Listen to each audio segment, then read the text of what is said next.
Bismillahirrahmanirrahim. Assalamualaikum warahmatullahi wabarakatuh. Apa khabar para pelajar? Kita terus belajar mengulang kaji sejarah Islam. Hari ini saya akan membincangkan tentang soalan yang bertajuk bincangkan struktur dan ciri-ciri masyarakat Arab pada zaman jahiliyah. Ada 3 perkara penting yang pelajar perlu faham. Pertama, apakah maksud jahiliyah? Kedua, apakah yang dikatakan sebagai zaman jahiliyah? Yang ketiga, kena jelaskan struktur masyarakat Arab zaman jahiliyah dan ciri-ciri masyarakat Arab pada zaman jahiliyah. Jadi semua perkara ini kena jelas supaya pelajar boleh memberi satu jawapan yang baik. Apabila kita memahami keseluruhan, bila kita membincangkan tentang masyarakat jahiliyah, adakah masyarakat Arab itu betul-betul jahil? Ataukah adakah ciri-ciri ketamadunan dalam masyarakat Arab? Iaitu perkara penting yang perlu kita fahami dalam membicarakan tentang definisi, struktur dan ciri-ciri masyarakat Arab zaman jahiliyah. Teruskan bersama saya. Sama-sama. Dari segi pengenalan, bila kita nak membincangkan tentang masyarakat Arab jahiliyah, pertama, kalau kita lihat dari segi definisi, dari segi bahasa maksud jahiliyah, jahil itu bodoh ataupun sesat. Semua tidak mempunyai peradaban, tidak berakhlak, angkuh, bongkak, tidak boleh membaca, tidak menulis. Semua itu tidak yang menunjukkan masyarakat Arab itu jahil, sesat ataupun bodoh. Tapi apabila kita merujuk kepada masyarakat Arab jahiliyah, maksudnya zaman jahiliyah itu merujuk kepada selepas runtuhnya empangan Maghrib sehinggalah turunnya wahyu pertama. Turunnya wahyu pertama kepada junjungan besar Nabi Muhammad SAW. Itu surah Iqra pada 610 Masehi. Itu adalah zaman jahiliyah. Pelajar kena faham bahawa pada waktu ini, pada zaman jahiliyah, dikatakan zaman jahiliyah itu antara masyarakat Arab setelah runtuhnya empangan Maghrib sehinggalah turunnya wahyu pertama, merujuk pada zaman jahiliyah. Itu 610 Masehi. Dengan maksud jahiliyah dari segi bahasa Arab yang bermaksud jahil ataupun sesat ataupun tidak memiliki ketamadunan.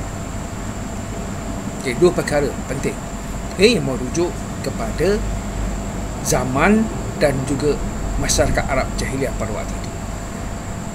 Pada waktu ini, pelajar kena faham bahawa di sekitar semenanjung Arab terdapat 2 kerajaan, 2 peradaban dunia pada waktu itu. Menjelang lahirnya Islam, telah menyimpang jauh daripada ketentuan ajaran Islam. Pada peradaban dunia menjelang lahirnya Islam telah menyimpang jauh daripada ketentuan ajaran Allah. Pada masa itu, zaman yang dikatakan zaman sebelum Islam ataupun perang Islam, terdapat 2 kekuasaan atau 2 kuasa besar yang menguasai tamadun ataupun peradaban dunia, iaitu Rom Timur ataupun Romawi Timur dan juga peradaban Persia, tamadun Persia. Jadi 2 kerajaan ini menjadi jiran tetangga semenanjung Arab. Di mana situlah lahirnya Islam. Jelas baca Jadi ada 2 kuasa besar yang menguasai dunia pada waktu itu. Kerajaan Romawi dan kerajaan Parsi. Parsi. Yang menguasai dunia pada waktu itu.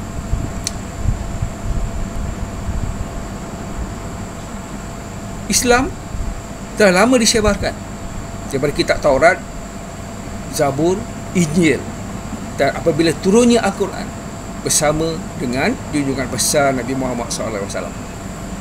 Jadi Islam mula disebarkan dan Islam Islam menjadi lengkap setelah wafatnya Rasulullah. Nabi Muhammad SAW adalah Nabi dan Rasul yang terakhir. Sempurna dah Islam.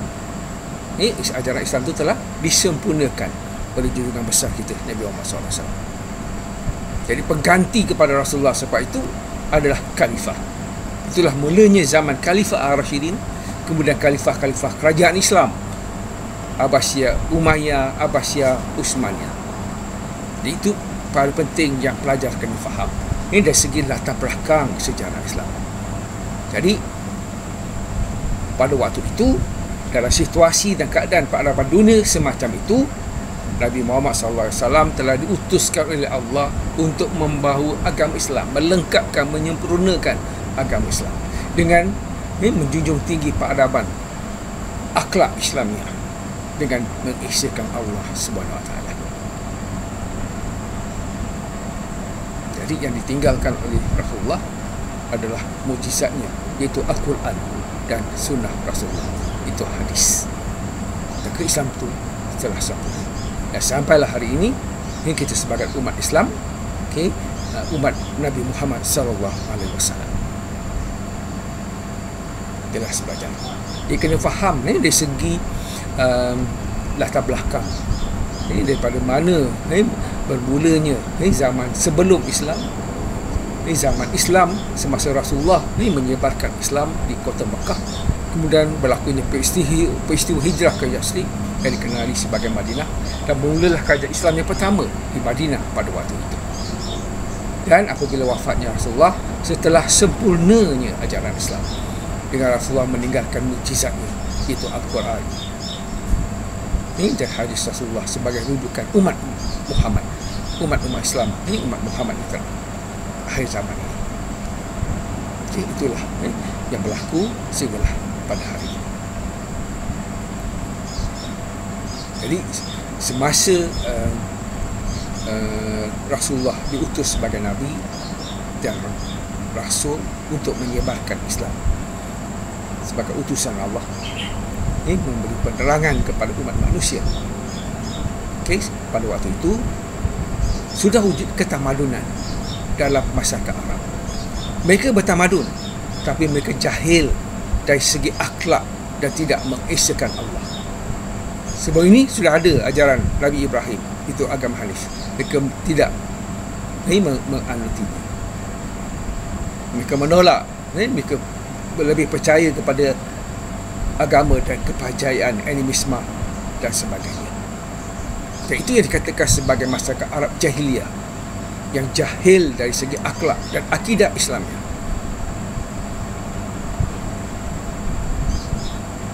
Jadi pelajar kena faham, masyarakat Arab di Madinah setelah Islam, masyarakat Arab di Mekah semasa Islam mula disebarkan, dan apabila berlakunya peristiwa hijrah Rasulullah dan umat Islam daripada Mekah ke Madinah, dan apabila penaklukan semula kota Mekah pada tahun 10 Hijrah, dia menunjukkan bahawa Islam telah berkembang di semenanjung Arab.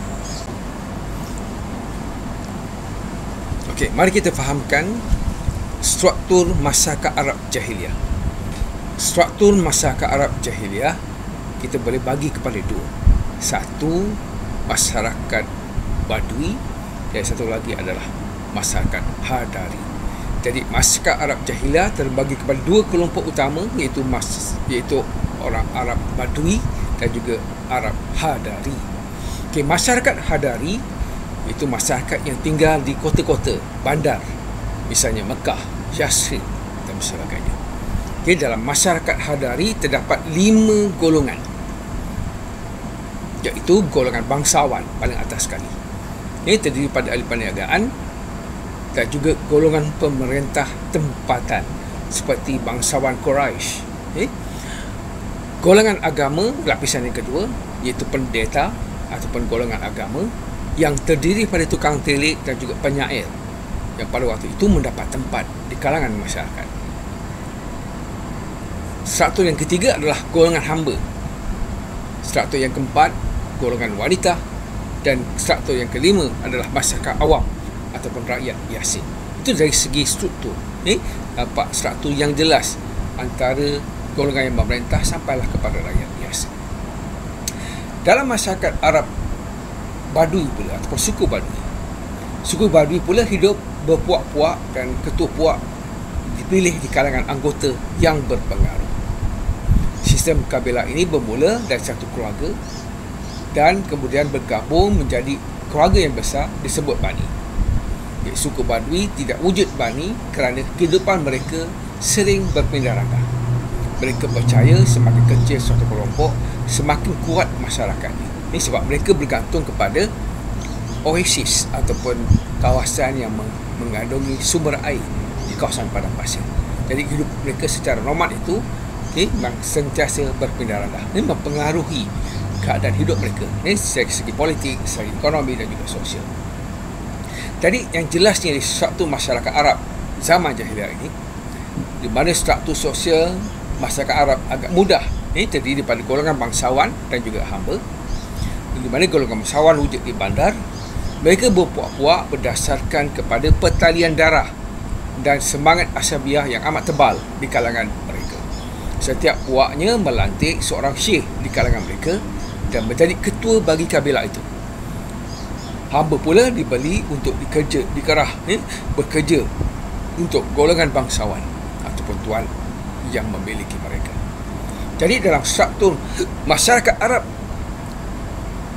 zaman jahiliah ini, sama ada di masyarakat Arab bandar itu Hadari dan masyarakat Arab di kawasan pedalaman ataupun di padang pasir yang dipanggil suku Badui. Okay? Itu yang mempengaruhi struktur masyarakat di kedua-dua tempat ini. Okey, mari kita lihat ciri-ciri masyarakat Arab jahiliah. Ciri yang pertama dari segi agama dan kepercayaan. Dalam masyarakat Arab jahiliah, sama ada masyarakat Arab Badui ataupun masyarakat Hadari, terdapat pelbagai agama dan kepercayaan di semenanjung tanah Arab. Termasuklah Majusi, Nasrani, Yahudi, Hanif dan juga menyembah berhala.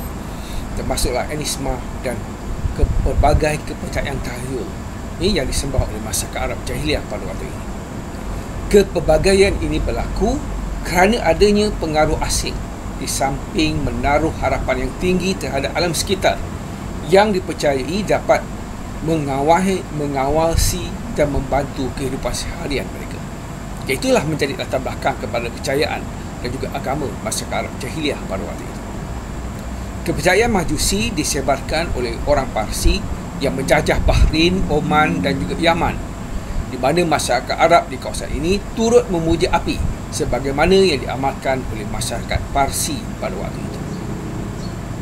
Agama Yahudi pula disebarkan oleh saudagar-saudagar yang berasal dari Palestin. Penganut asal agama ini ialah Bani Israel. Mereka mempunyai kitab suci, tetapi ajaran yang dibawa oleh Nabi Musa telah dipinda oleh orang-orang Yahudi. Mereka membohongi masyarakat Arab dengan mengatakan agama mereka benar daripada Allah SWT. Agama Yahudi bertapak di Yaman dan juga di Madinah. Di samping itu, terdapat segelintir orang Arab yang menganut agama yang dibawa oleh Nabi Ibrahim yang digelar Hunafah ataupun Hanif, bertempat di Mekah. Nabi Ibrahim dan puteranya Nabi Ismail alaihissalam sampai di Mekah lebih awal, maka ajaran Hanif mendahului ajaran Yahudi dan juga ajaran Nasrani di Arab pada waktu itu. Okay, ini antara agama yang terdapat di kalangan masyarakat Arab Hadari dan juga Badui di semenanjung Arab pada zaman jahiliah. Ini di samping pelbagai kepercayaan animisme yang terdapat pada waktu itu. Dari segi agama dan kepercayaan juga, kalau kita lihat berganut agama seperti agama dari langit itu Hanif, Nasrani dan Yahudi yang diwahyukan daripada Allah. Di kalangan masyarakat Arab tidak ramai mereka menjalani kehidupan berdasarkan ajaran yang dianuti kecuali penganut Yahudi didapati lebih kejam terhadap penganut ajaran-ajaran yang lain. Ini kepercayaan yang paling dominan di kalangan masyarakat Arab ialah penyembahan berhala. Penyembahan berhala muncul selepas kewafatan Nabi Ismail alaihissalam. Masyarakat berkendakkan perantara bagi menghubungkan mereka dengan Allah SWT. Itu yang menunjukkan mereka itu jahil dari segi akhlak dan akidah Islam. Mereka mencipta berhala daripada kayu, batu dan diletakkan di sekeliling Kaabah pada waktu itu. Penyembahan berhala muncul lebih awal dari agama Nasrani dan juga Yahudi. Masyarakat Arab menganggap penyembahan berhala adalah amalan nenek moyang mereka yang perlu dipertahankan. Ini di samping mempercayai berhala, masyarakat Arab juga percaya kepada kepercayaan animisme dan tahyul yang lain, seperti objek cakrawala, seperti bintang, bulan, matahari dan sebagainya. Dan objek di bumi disembah sebagai menandakan pengharapan dan terima kasih ke atas apa yang mereka terima. Mereka memuja tukang tilik dan percaya tanda-tanda baik dan buruk yang ditunjukkan oleh sesuatu objek, seperti binatang, burung dan sebagainya. Kepercayaan dalam agama turut menyumbang kepada amalan-amalan lain yang berbagai bentuk atau rupa, termasuklah amalan dari segi berpolitik, berekonomi dan juga bersosial. Ini menjadi latar belakang kepada ciri yang pertama, iaitu agama dan kepercayaan masyarakat Arab jahiliah pada waktu itu. Walaupun sudah ada penerangan tentang agama Hanif yang dibawa oleh Nabi Ibrahim dan Nabi Ismail AS, masyarakat Arab jahiliah ini menolak. Kalau pendapat yang mengatakan belum ada Nabi ataupun petunjuk pada masyarakat Arab pada waktu itu, sebenarnya salah. Sebab sudah ada Nabi, sudah ada petunjuk, sudah ada kitab Taurat, Zabur, Injil sebelum ini. Tetapi mereka tidak mahu mematuhi dan menerima ajaran daripada pesuruh-pesuruh Allah sebelum itu. Jadi masyarakat Arab itu jahil dari segi akidah dan keesaan mereka kepada Allah SWT. Dan mereka lebih percaya kepada ajaran nenek moyang mereka, terutamanya menyembah berhala. Itu yang menjadi ciri penting dari segi agama dan kepercayaan di kalangan masyarakat Arab jahiliah pada waktu itu. Ciri kedua masyarakat Arab jahiliah dari segi aspek politik dan pentadbiran. Masyarakat Arab di kawasan ini pada zaman jahiliah agak bercelarut.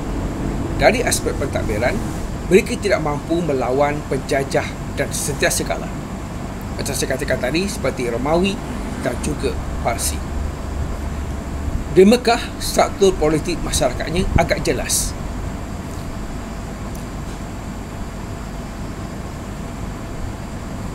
Ciri-ciri politik masyarakat Arab pada waktu ini mempunyai unsur-unsur jahiliah, di mana suasana pentadbiran menjadi gawat ataupun kelang kabut dan tidak tentera. Berlaku diskriminasi kuat, memuja kuasa, bersifat agresif, pendendam dan ingin menguasai puak-puak yang lain. Jadi perebutan kuasa antara Bani berlaku bagi mendapatkan kuasa mentadbir jabatan haji, perdagangan dan ketenteraman awam yang amat penting.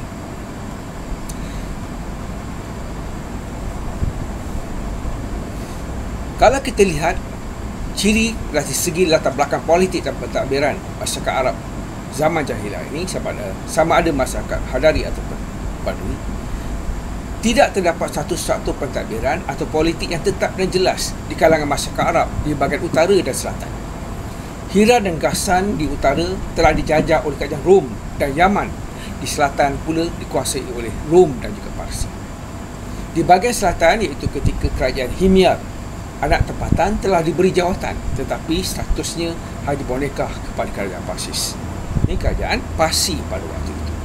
Terdapat juga majlis tindakan seperti Darun Nadwa oleh jabatan-jabatan pentadbiran, dan ada pemimpin-pemimpin yang bergelar syekh yang mengetuai kabilah seperti di kota Mekah. Mereka mengamalkan politik berkabilah yang membawa kepada perebutan kuasa yang hebat di kalangan kabilah pada waktu itu.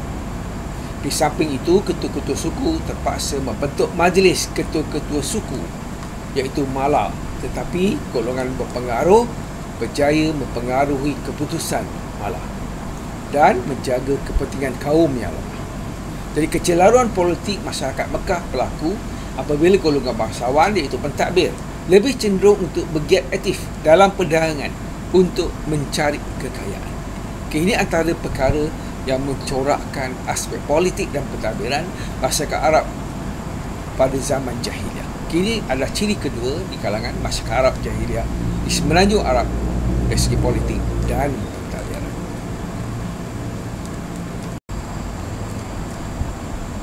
Dari segi politik dan pentadbiran, kita boleh simpulkan masyarakat Arab jahiliah mengamalkan sistem kabilah, di mana syarat-syarat pelantikan seorang syekh mesti disukai oleh ahli kabilah, berfikiran matang, gagah, berani dan pandai berpidato, serta mewujudkan semangat asalnya. Jadi masyarakat Arab jahiliah ini yang mengamalkan sistem kabilah, dia diketuai oleh seorang syekh yang mengetuai sesuatu kabilah. Jadi wujudnya semangat asabiah, semangat kesukuan terhadap kabilah yang mewakili mereka. Jadi berasaskan cara hidup berpuak-puak dan berkelompok. Itulah yang menjadi latar belakang kepada masyarakat Arab zaman jahiliah pada waktu. Ciri ketiga masyarakat Arab jahiliah dari segi ekonomi. Perdagangan merupakan kegiatan ekonomi utama masyarakat Arab yang tinggal di bandar ataupun masyarakat hadari. Jadi hubungan perdagangan di antara bandar di Syria dengan di Yaman di selatan memberi nafas kepada bangsa Arab. Namun akibat daripada penjajahan Rom ke atas Syria oleh Parsi ke atas Yaman, perdagangan Arab turut terjejas, sehingga Arab Mekah menghadapi kesan itu dengan pelbagai cara. Mereka mengeksport perdagangan satu hala dengan suku Badui yang menternak binatang. Suku Badui sentiasa menyerang saudagar atau kafilah yang melalui kawasan mereka sebagai tanda tidak balas ataupun untuk memenuhi desakan keberadaan. Sebab itu merompak itu menjadi satu pekerjaan yang dimulakan di kalangan masyarakat Arab Badui. Misi-misi perdagangan yang dihantar ke Syria, Absyah, Yaman dan Parsi seperti barangan daripada rempah, permata, emas, sutera dan lain-lain juga diimport. Manakala berhala, buah taman, kulit binatang dan lain-lain dieksport melalui pelabuhan-pelabuhan pada waktu itu. Pada zaman Bani Hashim yang diketuai oleh Hashim bin Abdul Manaf, itu moyang pada Nabi Muhammad SAW, perjanjian perdagangan dua hala dengan Maharaja Byzantin dan Parsi telah diwujudkan. Jadi sudah ada hubungan perdagangan yang baik antara kerajaan Mekah antara masyarakat Arab hadari di kota Mekah dengan kerajaan-kerajaan lain di sekitar semenanjung Arab. Pakatan dagangan yang diwujudkan dengan kabilah di Yaman dan Syam dalam sistem perniagaan yang bermusim juga diwujudkan bagi meneruskan kegiatan perdagangan. Pada musim sejuk, pedagang Mekah akan ke Yaman, dan pada masa musim panas mereka akan ke utara ke Syam. Jadi perdagangan itu berlaku mengikut musim, kesesuaian keadaan pada waktu itu. Pasar-pasar juga diwujudkan di Mekah dan juga di sekitar, seperti yang menjual berbagai barangan, bijirin, buah-buahan, pakaian, di mana pada waktu hamba habis juga yang tidak ditebus setelah mereka kalah berperang dan sebagainya akan dijual di pasar-pasar ini. Jadi sistem tukar barang telah digunakan dalam sebagai media pertukaran di pasar-pasar pada waktu itu. Ini sebagai dan dari segi perniagaan juga penipuan dan riba turut berluasa. Ini yang menjadi asas kepada sistem ekonomi masyarakat Arab jahiliah pada waktu itu. Itu adalah sistem ekonomi di kalangan masyarakat hadari.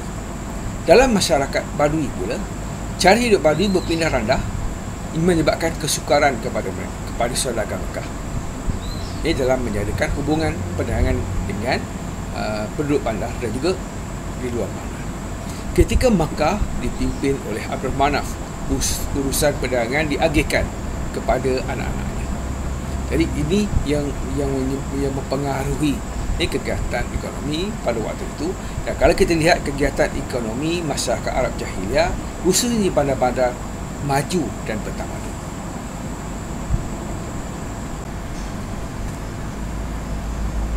Dari segi ekonomi, saya boleh simpulkan, pertama, masyarakat Arab jahiliah menjalankan kegiatan ekonomi yang tidak adil dalam perniagaan yang berasaskan riba dan berunsur penindasan. Itu yang menjadi ciri ekonomi masyarakat Arab jahiliah pada waktu itu. Dalam sistem ekonomi mereka juga berlaku penindasan dan eksploitasi terhadap golongan miskin. Kalangan masyarakat Arab Badui pula merampas dan merompak ke atas kabilah yang lain ataupun kabilah yang berdagang ataupun kabilah dagang, dianggap sebagai satu kewajipan ataupun satu pekerjaan yang mulia di kalangan masyarakat Arab Badui pada waktu itu. Jadi ini adalah ciri-ciri ekonomi jahiliah yang dikatakan jahiliah. Ini walaupun ekonomi mereka maju, ini bertamadun sebab mereka ada buat perjanjian, mereka ada hubungan dagang dengan kerajaan-kerajaan di sekitar Semenanjung Arab. Mereka melakukan kegiatan tukar barang, tetapi mereka mengamalkan sistem ekonomi yang tidak seimbang. Ini riba menjadi amalan. Mereka tidak mengambil kira halal dan haram dan bertentangan dengan ciri-ciri ekonomi Islam yang diajar oleh Rasulullah SAW. Itu antara ciri penting kegiatan ekonomi yang menjadi ciri asas kepada masyarakat Arab jahiliah pada waktu itu. Ciri yang ketiga masyarakat Arab jahiliah dari segi sosial. Pertama, semangat asabiah menyuburkan ciri-ciri jahiliah. Tingkah laku mereka kasar terhadap puak yang lain. Peperangan mudah berlaku walaupun disebabkan oleh perkara-perkara yang kecil. Peperangan ini dilakukan untuk menguji kekuatan dan mengejar nama. Pernah berlaku peperangan yang berlangsung lama dan pihak yang kalah akan ditawan dan dijadikan hamba abdi. Dari segi sosial yang kedua, akhlak yang runtuh dan tingkah laku yang kasar dan menurut peraturan serta undang-undang yang berasaskan hawa nafsu menyebabkan tindakan mereka melepasi tanpa kawalan. Yang ketiga, golongan bangsawan menikmati kehidupan yang mewah dengan melibatkan kegiatan perjudian, pelacuran dan juga pembunuhan. Kedudukan wanita juga dipandang hina pada waktu itu. Bayi perempuan di tanah hidup-hidup bagi mengelakkan kesempitan hidup ataupun menanggung malu. Di mana kedudukan wanita itu dipandang rendah, mereka telah membunuh bayi perempuan. Wanita tidak dibenarkan mewarisi harta pusaka. Kaum lelaki pula dibenarkan berkahwin lebih dari seorang sekaligus. Walau bagaimanapun terdapat keluarga yang menyayangi anak perempuan mereka. Misalnya Darul Nadwa dijadikan tempat keramaian bagi mengisytiharkan anak perempuan mereka sebagai perempuan dewasa apabila telah sampai tempoh akil balik. Ini antara ciri-ciri yang menjadi asas kepada ciri-ciri masyarakat Arab jahiliah dari segi sosial.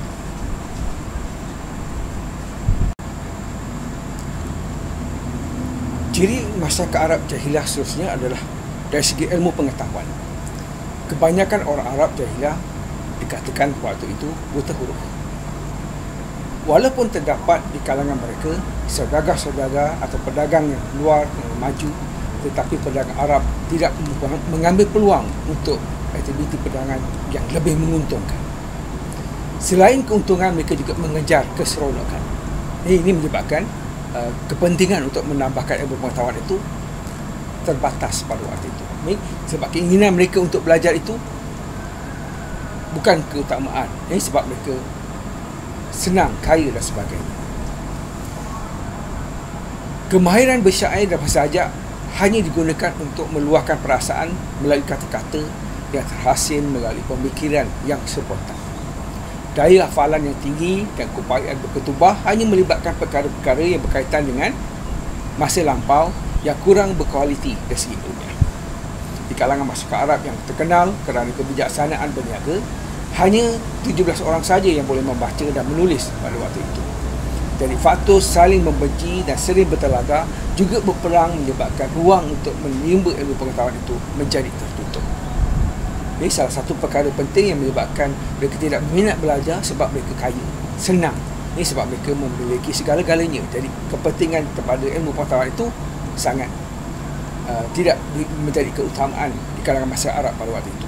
Itu yang menjadikan mereka masyarakat Arab yang jahil. Ini sebab itu apabila embangan Maghrib runtuh, ini tak ada orang boleh membaiki embangan tersebut sebab tak ada orang yang memiliki ilmu pengetahuan atau mahu belajar bagaimana untuk mendapatkan ilmu dan sebagainya. Itu antara kesan penting yang berlaku di kalangan masyarakat Arab Jahiliyah pada waktu itu. Jadi kategori masyarakat Arab Jahiliyah kita boleh bagi pada dua, itu masyarakat Arab Badui dan juga masyarakat Arab Hadari. Kalau masyarakat Arab Jahiliyah dalam keadaan yang mundur sebabkan cara hidup mereka dari segi ekonomi itu lebih suka kepada perkara-perkara yang maksiat, berjudi, makan riba dan sebagainya yang bertentangan dengan ajaran Islam. Namun begitu, terdapat ciri-ciri positif masyarakat Arab Jahiliyah. Walaupun orang-orang Arab Jahiliyah digambarkan dengan penuh kejahilian, kesesatan, namun orang Arab Jahiliyah memiliki sifat-sifat positif dan mulia. Ada kalanya mereka sanggup berhutang semata-mata ingin menghormati tetamu yang datang walaupun tetamu itu adalah musuhnya. Jadi mereka sangat menghormati tetamu. Mereka amat menghormati tetamu yang datang berkunjung ke tempat mereka atau rumah mereka. Mereka akan melayan tetamu dengan memberi jamuan yang hebat. Di samping itu, orang Arab juga amat berpegang teguh kepada janji yang telah dikotakan. Mereka akan menunaikan janji walaupun melibatkan soal keselamatan dan nyawa mereka sendiri. Jadi orang-orang Arab Jahiliyah juga memiliki sifat-sifat positif yang lainnya, antaranya menghormati antara satu sama lain dan mentaati pemimpin mereka. Jadi kesimpulannya boleh dikatakan bahawa Jahiliyah bermaksud jahil atau bodoh, khususnya dalam soal moral dan akidah, iaitu norma-norma pergaulan antara sesama manusia, di mana ketika itu di antara kabilah saling bermusuhan untuk saling berebut hegemoni ataupun kepentingan politik dan sebagainya. Demikian pula hak-hak asasi manusia, khususnya perempuan, kaum yang lemah, ini tidak pernah ada. Yang kuat akan memperdaya yang lemah, yang kaya akan menguasai yang miskin dan seterusnya. Sedangkan dalam hal kemajuan budaya kebendaan sebenarnya, masyarakat Arab memiliki budaya yang cukup maju untuk ukuran pada zaman ini. Dengan demikian, boleh dikatakan bahawa Jahiliyah khususnya diperuntukkan dari segi akidah atau moral, agama dan kepercayaan. Tetapi dari segi kemajuan ekonomi, dari segi pentadbiran masyarakat Arab Hadari di Kota Mekah misalnya, mereka bertamadun. Jadi kita boleh membezakan antara nilai, antara sifat Jahiliyah masyarakat Arab pada waktu itu dengan sifat-sifat ketamadunan yang mereka miliki. Jadi kedua itu berlaku serentak.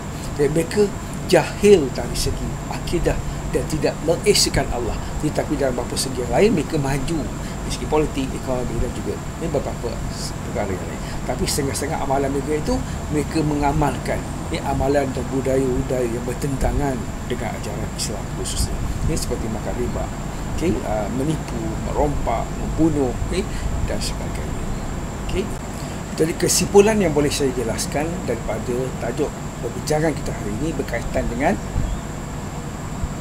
definisi maksud masyarakat Arab Jahiliyah, struktur masyarakat Arab Jahiliyah dan juga ciri-ciri masyarakat Arab Jahiliyah. Definisi jahil dari segi akidah dan akhlak. Struktur masyarakat Arab terbagi dua, iaitu Hadari dan juga Badui. Dan ketiga, ciri-ciri politik, ciri ekonomi, ciri sosial dan ciri-ciri yang lain yang menjadi asas kepada masyarakat Arab zaman Jahiliyah. Jadi pelajar kena faham, bila kita sebut masyarakat Arab Jahiliyah, mereka jahil dari segi akidah dan akhlak Islamnya, tidak mengesahkan Allah.